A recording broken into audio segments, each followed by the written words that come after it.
Nesse vídeo eu vou tratar de uma expressão analítica para problemas onde existem geração de calor e condução de calor no mesmo problema, né? São problemas típicos, por exemplo, de cabos elétricos que conduzem eletricidade, mas também dissipam calor por efeito Joule, resistências elétricas, por exemplo, de aquecimento, tá? Dá uma olhada.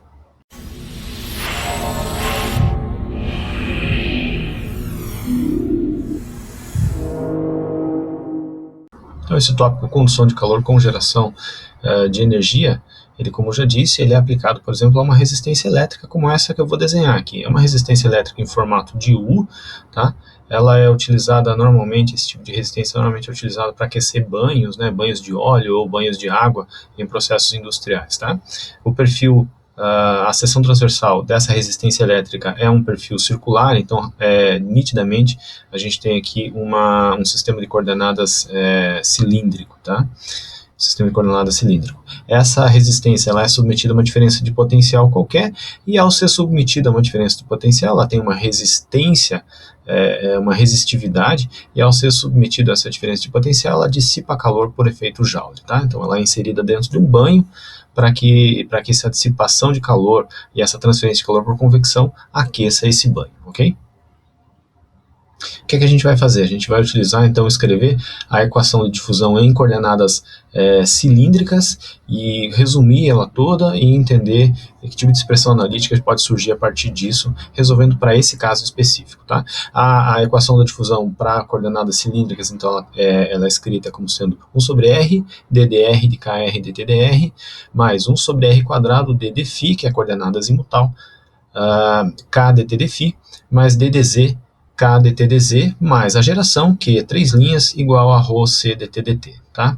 Quais são as hipóteses aqui consideradas para simplificar essa equação? Primeiro é um cilindro longo. A gente está tratando aqui de um cilindro onde o comprimento dele é muito maior do que o seu diâmetro. Essa é a hipótese 1.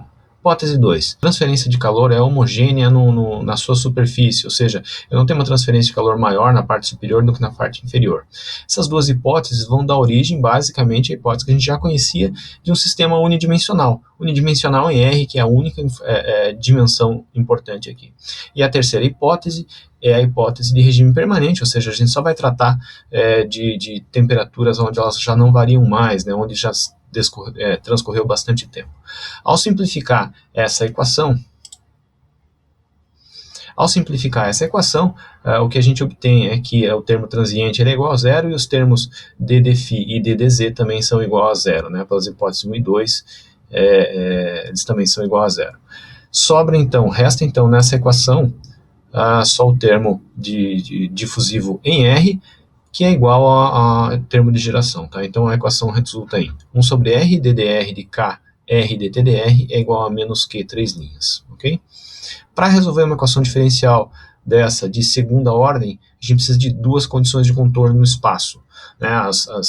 Esse espaço, então, a gente pode colocar uma condição de contorno em R igual a zero, ou seja, no centro desse cilindro, e em R igual a D sobre 2, que na verdade é a própria superfície do cilindro, tá? Então esse é o domínio de solução, entre R igual a zero e R igual a D sobre 2, tá? Eu não esqueci de colocar aqui a dimensão D desse cilindro, mas é basicamente a dimensão, né, dessa barra utilizada como resistência. Vamos escrever aqui no centro, então, R igual a zero. O que eu vou fazer aqui é traçar um perfil de temperatura para poder entender um pouco como é que é essa condição de contorno. Eu vou fazer um eixo aqui de temperatura, no eixo Y, e no eixo X a dimensão R. Se eu vier, por exemplo, da direção mais R para a direção até zero, ele vai ter um determinado perfil de temperatura e vai chegar numa determinada temperatura em R igual a zero. Se eu fizer exatamente a mesma ideia vindo de menos R, ele vai chegar também no centro numa determinada temperatura, que são iguais, porque é a mesma posição. A questão aqui é que não pode haver diferença vindo de mais R, não pode haver diferença na derivada quando você vem de mais R e na derivada dt dr quando você vem de menos R. Essas derivadas devem ser contínuas porque não há diferença de propriedade nesse material. Ou seja, a única solução que atende a esse requisito de não haver descontinuidade da derivada quando você vem de mais R ou menos R é dt dr igual a zero, ou seja, a derivada nula em R igual a zero, tá? Essa é uma condição de contorno que não é tão explícita, não é tão simples de entender ela, apesar de que pensem um pouco sobre isso, mas ela não é tão explícita no problema, e ela é muito comum, na verdade, em sistemas radiais, tá? Ela é muito utilizada em sistemas radiais para obter as condições as constantes de integração, como a gente vai ver. Segunda condição de contorno, então, ela é na superfície igual a R igual a D sobre 2, na superfície do aquecedor, né, na superfície da resistência. E nessa superfície a gente pode traçar ali as taxas de transferência de calor. A primeira é de condução, que está vindo do centro até a superfície, né, e saindo pela superfície, e na superfície ela se transforma numa transferência de calor por convecção. Se fizer um balanço de energia, a gente vai ver que essas duas taxas têm que ser iguais, porque a energia está sendo conservada nessa superfície, né? Posso então reescrever essas duas taxas como sendo calor de condução, que é menos Ka dTdr, e aí a área dTdr ela é aplicada, ou ela é avaliada em R igual a D sobre 2, e isso é igual a calor de convecção, que é H vezes a área molhada, T da superfície menos T infinito. Tá? T da superfície menos T infinito. Nesse caso, é um caso particular que as duas expressões elas estão sendo avaliadas na superfície, ou seja, elas estão sendo avaliadas em R sobre 2, nesse caso as duas áreas são iguais, né? A área de condução e a área de convecção são iguais, o que permite retirar elas da expressão. Eu vou resolver essa expressão para T da superfície, e nesse caso, T da superfície é igual a T de R igual a D sobre 2. Tá? Então esse é o T da superfície. Eu vou resolver essa expressão para T da superfície e a gente lá no final vai entender o porquê. Basicamente porque eu preciso ter uma condição de contorno de primeira ordem, que é em temperatura, e uma condição de contorno de segunda ordem, que já foi o caso do dTdr igual a 0. Tá?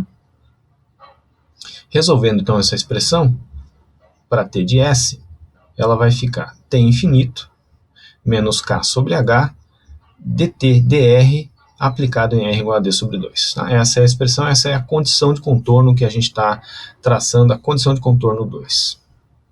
E essa segunda é a condição de contorno, essa outra aqui é a condição de contorno 1. Tá? A gente vai utilizar essas duas condições de contorno para calcular as constantes de integração na equação que a gente vai obter. Veja, vou buscar então a equação diferencial, resolver essa equação diferencial. Tá? Ela basicamente é 1 sobre R, ddr de K, R dTdr igual a menos Q, 3 linhas, a gente já viu isso. A gente resolve isso separando as variáveis, de um lado as variáveis com R, do outro lado as variáveis com T, e integrando, fazendo duas integrais indefinidas, tá? Separando as variáveis, então, a derivada, na verdade, de KR dTdr, ela é igual a menos QR dr. A integração, aplicando a integral indefinida nos dois lados aqui. A integral de uma derivada de uma função é a própria função, tá? A gente aplica isso. E a integral de R dr é R quadrado sobre 2, que surge aqui nessa expressão. Surge também uma constante de integração aqui chamada C1, que ela surge, na verdade, da soma das constantes de integração de ambas as integrais aqui, tá? Para resolver ou para obter C1, a gente aplica já direto, a gente já pode aplicar a condição de contorno 1, que é uma condição de segunda ordem, uma condição de derivada. A condição de contorno 1 é dTdr em R igual a 0, isso é igual a 0.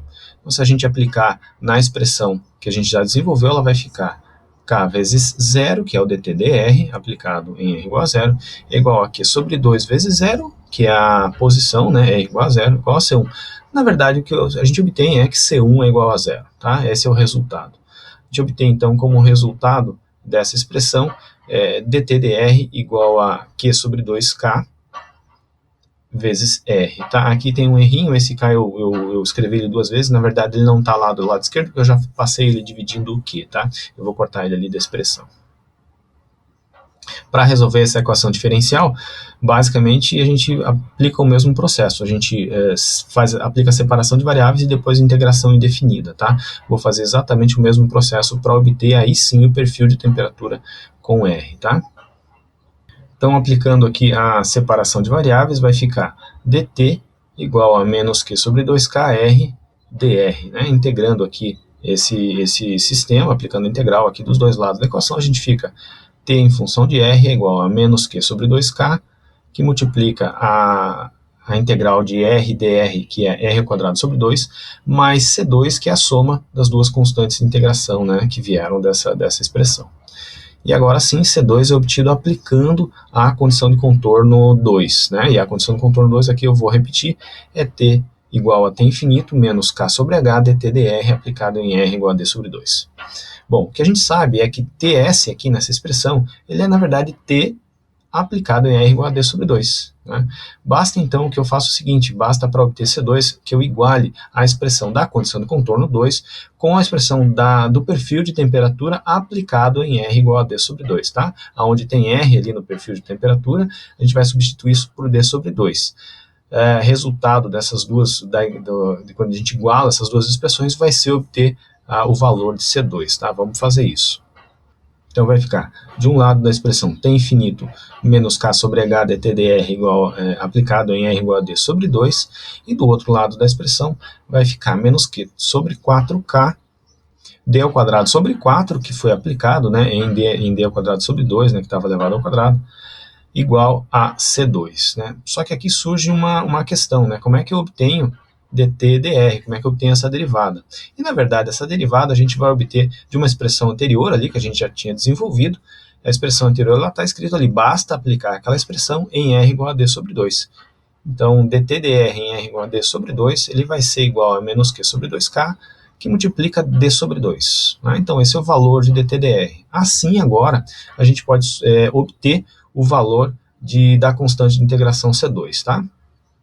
Resolvendo, substituindo essa expressão que está em laranja aqui, na expressão ali de cima, que é a expressão para C2, tá? Vou fazer isso, vai ficar T infinito menos K sobre H, e aí que multiplica dt dr igual a R sobre 2, que é menos Q sobre 2K, e aqui eu já estou multiplicando 2, é menos Q sobre 4K vezes D, e do outro lado da expressão vai ser menos K sobre 4K, D ao quadrado sobre 4 mais C2. Daí sim a gente pode isolar C2, tá? Fazer um algebrismo aqui, isolar o C2 e obter o valor de C2, que é T infinito mais, em evidência aqui, QD sobre 4K, que multiplica K sobre H mais D sobre 4. Tá? Esse é o valor da constante de integração C2. É uma expressão mais complexa ali, mas esse é o valor aí, só tem constantes nesse valor da constante C2, tá? Que indica que ela está correta. Agora sim, a gente já tem o valor de C1, que é igual a zero, já tem o valor de C2, que é essa expressão um pouco mais completa, a gente pode obter então o perfil de temperatura a partir daquele perfil desenvolvido, né? Então ele é menos Q sobre 4K, R ao quadrado, mais T infinito, mais o valor da constante C2, que é T infinito já está na constante C2, né? Então ele a constante C2 é T infinito mais QD sobre 4K, que multiplica K sobre H mais D sobre 4, tá? Basicamente o que eu vou fazer aqui, ainda tem um Q sobre 4K de um lado da expressão, a gente só vai rearranjar esses termos aqui, para ficar um pouco mais fácil de visualizar. Então ele o perfil de temperatura com R é T infinito mais QD sobre 4K, que multiplica K sobre H mais D sobre 4 menos R ao quadrado sobre D. Tá? Então esse é o valor do perfil de temperatura. Perceba uma coisa, perfil de temperatura numa barra cilíndrica com geração de calor não é mais linear, não é logaritmo, não é linear de parede plana, não é logaritmo que era de geração de calor sem geração, né, de condução de calor sem geração, agora ele é quadrático. O sinal negativo em R ao quadrado ali indica que a concavidade da parábola, né, do perfil parabólico, ali é apontado para baixo, né, então essa é uma parábola invertida, ok? Então é basicamente isso.